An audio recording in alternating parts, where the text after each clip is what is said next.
Friends என்ன sir? Hi. இன்னைக்கு என்ன சமையல்? இன்னைக்கு வந்து சேனக்கிழங்கு வறுவல். சேனக்கிழங்கா அது கருணக்கிழங்கா? கருணக்கிழங்கா எனக்கே தெரியல. கருணக்கிழங்கு ஆமாடி.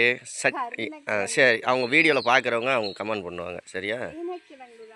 சேனக்கிழங்கு சரி. சேனக்கிழங்கு நம்ம போட்டு கிழங்கு, அந்த கிழங்கு இன்னைக்கு வறுவல் தாங்க பண்ணி பார்க்க போகிறோம். அதுக்கு ஃபஸ்ட்டு 2 ஸ்பூன் அளவுக்கு எண்ணெய் விட்டுக்கோங்க. சரி, சேனக்கிழங்குனே வச்சுருவோம். சேனக்கிழங்கு வறுவல் எது வேணாலும் வச்சுக்கோ. 1/4 ஸ்பூன் மஞ்சள்தூள், 1 ஸ்பூன் கரம் மசாலா, 1/2 ஸ்பூன் அளவுக்கு. அது தோலெல்லாம் உரிச்சிட்டியா? தோலெல்லாம் உரிச்சிட்டியாடி? அதுக்கப்புறம் கொஞ்சோண்டு உப்பு. இதாங்க சட்டி மாதிரி இருக்கும்லங்க, சட்டியாக உள்ள கிழங்கு. அது சேனக்கிழங்கா கருணக்கிழங்கா கமாண்டில் சொல்லுங்கள்.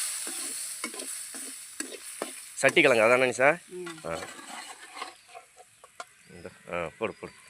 இதை வந்து நம்ம லைட்டாக உப்பு போட்டு மஞ்சள்தூள் போட்டு நைஸாக என்னடி இவ்வளோ பெருசாக மாடு மாதிரி அரைஞ்சி வச்சுருக்க. வறுத்து விடு. சட்டி அடி பிடிக்குது பாரு. அப்படியே பொடியான இருக்கணும். அப்போ தான் அது நல்லாவே இருக்கும் டேஸ்ட்டு. நாக்கரிக்கும். அதனால் இதை வந்து அவிச்சிட்டோம்னா இல்லைன்னா புளியில் போட்டு ஊற வச்சிட்டோம்னா நாக்கரிக்காது. தரமானது ரெடி ஆயிடுச்சு. மதியான சாப்பாடு என்ன? தயிரா? சாம்பார், தயிர், சேனக்கிழங்கு வறுவல். அது உடச்சாவது விட்றி, வேவா இது நல்லா இருக்காதுரி.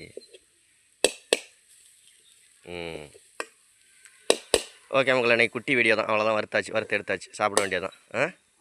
Okay bye. சப்ஸ்கிரைப் பண்ணுங்க நீ சோட சேனலில். நாளைக்கு பார்க்கலாம்.